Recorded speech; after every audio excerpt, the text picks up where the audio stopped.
An oracle is within my heart concerning the sinfulness of the wicked. There is no fear of God before his eyes, for in his own eyes he flatters himself too much to detect or hate his sin.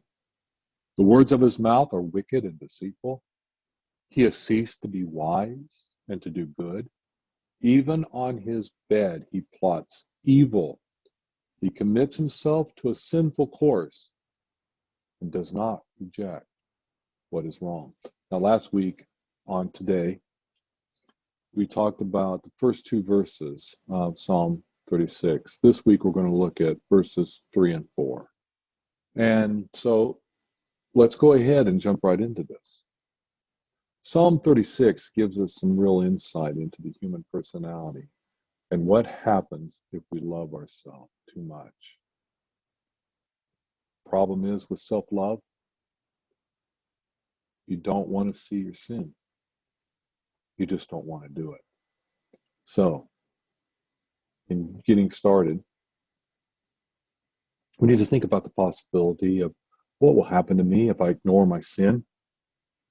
Secondly, if sin separates me from God, and he is the truth, does sin change the way I view reality?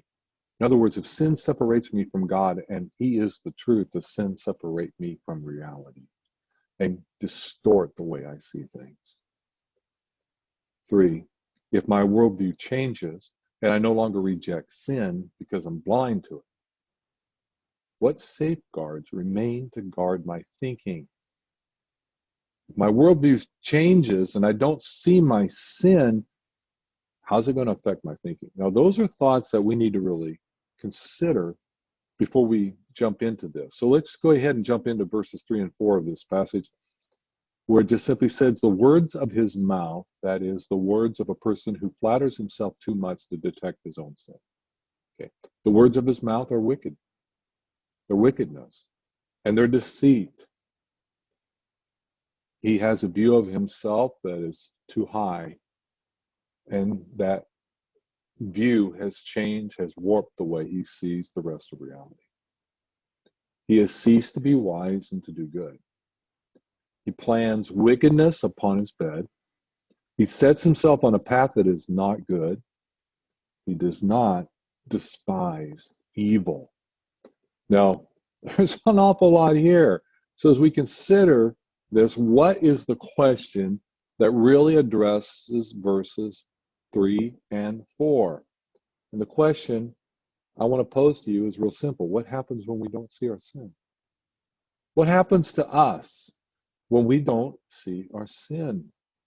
Well, if we think really well of ourselves, we'll justify ourselves. And there is no end or extent to which we will incriminate someone else to justify ourselves. And once we start to justify ourselves, we are potential candidates for all kind of evil. So is this a good question? What happens when we don't see our sin? Our mouth becomes wickedness and deceit. We have ceased to be wise and to do good. We plan evil on our bed, and we set ourselves on a path that is not good because we don't despise evil. The question seems to capture the essence of these two verses. And then secondly, here's the answer. What happens when we don't see our sin? We lose our ability to identify evil, specifically because we can't identify the evil in us. So, putting this into a spiritual principle, it might sound something like this. Being blind to my sin impedes my ability to identify evil. And I just wanted to add, this isn't in the text, but the parentheses just simply says, whenever you're blind to your sin and it impedes your ability to identify evil, you just make yourself an unwitting tool of the enemy without even knowing. You can be used by the devil to do wicked things, and you actually think you're doing something good. Now, I've already said I really believe this statement reflects the text, and it does answer the question that we raised. What happens to me when I refuse to see my sin? Being blind to my sin impedes my ability to identify evil.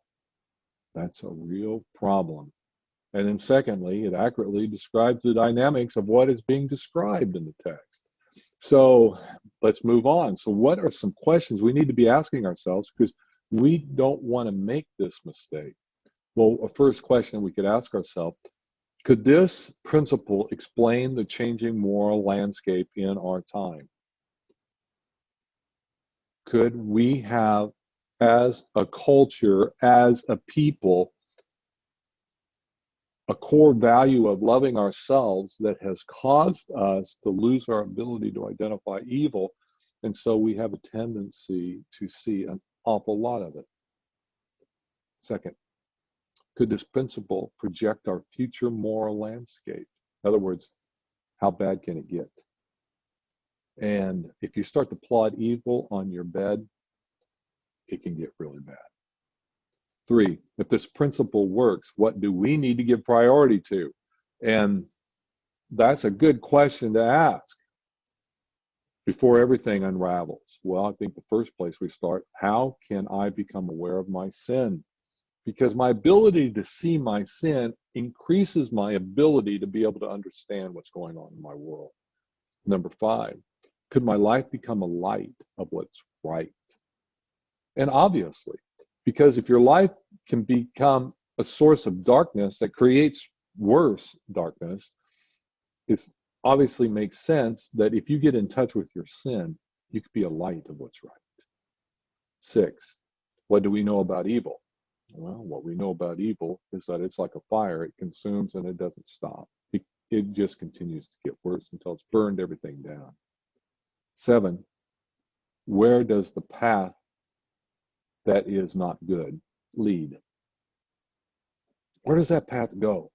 I don't really think we want to know, but we better consider the question, because a path that is not good leads us to destructive places. And so do I recognize that path? Do I recognize when I'm on my path, not that path? Do I recognize when my community is on that path? And why don't those who ignore their sin see the path that they're on? Consider that for a moment. 9, what happens to a community of people who avoid that path? In other words, they choose the good path, not the path that is not good. And what happens to that community when they avoid that path? When they freely acknowledge their sin to the point of they're willing to confess it to one another? What can happen to the community whose individuals freely recognize their faults? In fact, they search for them. What would the projected future of that community be if they continued to explore their faults and to get rid of their sin? It's a good question. Is the church to be that community? Is the church of that community? And how would we know if we were? Okay. These are just some questions to help get us started. I think they're valuable questions to ask in our culture so that we can be a light. And it starts with knowing ourselves and being honest, because we're less inclined to incriminate someone else when we know we're guilty of the same thing. And so it's really positive for us as a church to be a group of people who are very honest and vulnerable with one another. How else are we going to bring light to our lost world? Have a great day.